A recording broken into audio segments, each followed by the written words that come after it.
Arsenal 4, Leicester 2. What a game that was, man. Sitting here in the summer sunshine, Arsenal go and get their second win of the season. You can't complain, but it should have actually been a battering. Arsenal should have absolutely tore Leicester apart today, and instead, it was actually at times, well, for each time, only for a matter of seconds it felt like, competitive and a bit dodgy because, you know, Leicester, whenever they scored, Arsenal came back and quickly got an extra goal. But we should never have conceded 2 goals today. William Saliba, obviously like an imperious defender. We can already see that. We saw that when he was playing for Marseille. We've seen that in his appearances for Arsenal this season. But the own goal is a bit of a blemish on his record. But you know what? I think none of us need to get distracted by that own goal because we know that, listen, that guy is quality. We saw it in so many different moments within the match today, just how good he is. And listen, whilst he was man of the match last week against Crystal Palace, there is absolutely no doubt who the star of the show is today. Gabriel Jesus was absolutely incredible today. Just a different level to anyone else on the pitch. And you know what? No one can talk about this game today without talking about Gabriel Jesus and waxing lyrical about him, because he was just on a different level to anyone else. You don't often see that at this level when these are all professionals. This reminded me of a game that you play with your friends and there's one guy that turns up who's just better than everyone else. He does what he wants when he gets the ball. He makes a mockery out of people trying to take the ball off of him. That was Gabriel Jesus today. He played like this was a 6-a-side at Power League. It was ridiculous. It was almost like diet football when anyone else had the ball. When he got the ball, it was football plus. The levels were just so blatant to see. And you know what? I even felt like other players came alive when they knew they were linking up with Gabriel Jesus. It's like, for me, especially Gabriel Martinelli, he would just up his level a whole notch when it's a 1-2 with Jesus. This isn't Erdegaard or Saka or anyone else. No disrespect to anyone else. This isn't about anyone else not being good enough. This is about how good Gabriel Jesus was. And I saw that players were sharper, quicker, more on the ball, more eager, on the front foot whenever they were interacting with Jesus. And that's what great players do. They make players around them even better. And he did that in abundance today. I just thought he was absolutely sensational. So as far as I'm concerned, Gabriel Jesus, not only a great signing, not only man of the match, but also someone that I'm looking forward to seeing so much every single week. Every single week I come here, I'm just going to be looking forward to watching Gabriel Jesus play. It's a pleasure to have a season ticket when there's a player that you cannot wait to watch. So, listen, I'm excited by that. Gabriel Martinelli, I touched on him earlier. And I'll go back to Jesus, haven't finished about him, don't you worry. But Martinelli, not even just what he did on the ball, I just thought off the ball, he worked hard, he hustled, he was brilliant. He really was brilliant. And at the start of this season, I said that from him I need more.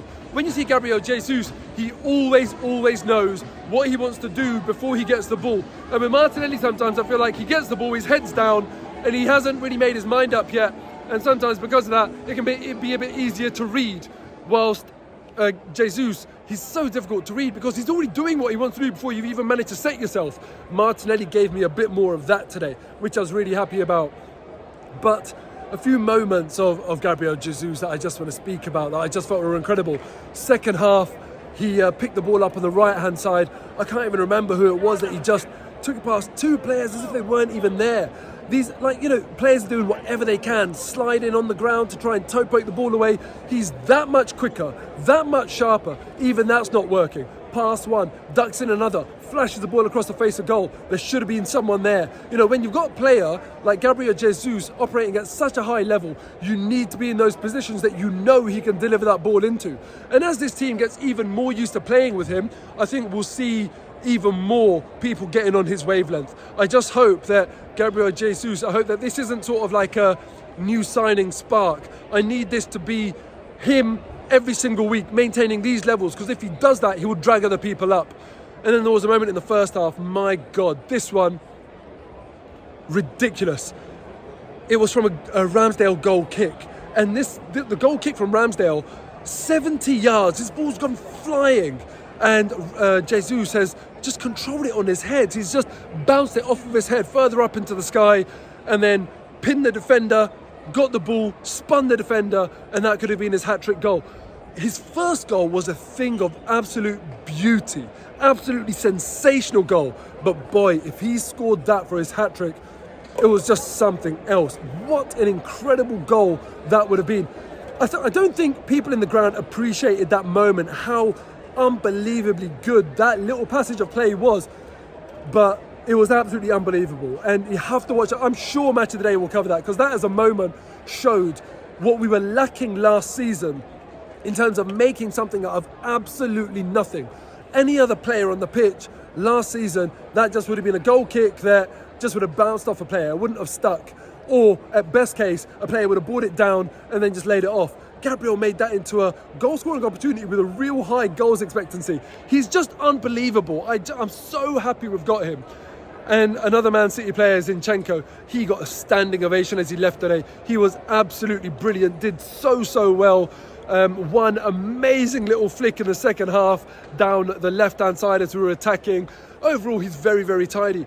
And it just makes you realise, man, these Man City players, honestly, they are a different breed. They didn't look special when they were playing with the likes of De Bruyne, Foden, Bernardo Silva, Rodri, Cancelo and the like. But man, they've come into a team that obviously we're nowhere near as good as Man City, and they look special. Listen, the only saving grace for me, right, is that because Man City have sold us Jesus, I'm not worried that they're going to try and sign him off us, because if we had signed Jesus from Brazil, I'd be looking at him thinking, crap, Man City are going to sign him any minute now. But, there's that one saving grace that we've got, that we've taken him from them, so he won't get signed back.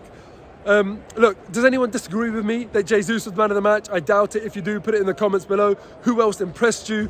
For me, it's just the Jesus show. And the other thing I would say is Ramsdale. That's one thing that we need to speak about.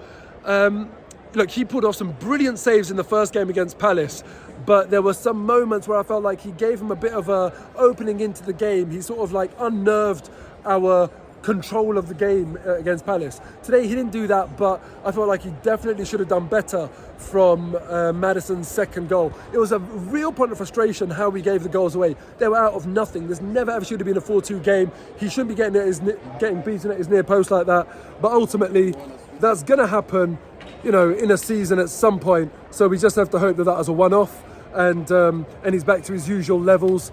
But other than that, listen, no complaints. Tierney came back, Tomiyasu came back, Smith Rowe came back. All in all, a very good day for the Arsenal.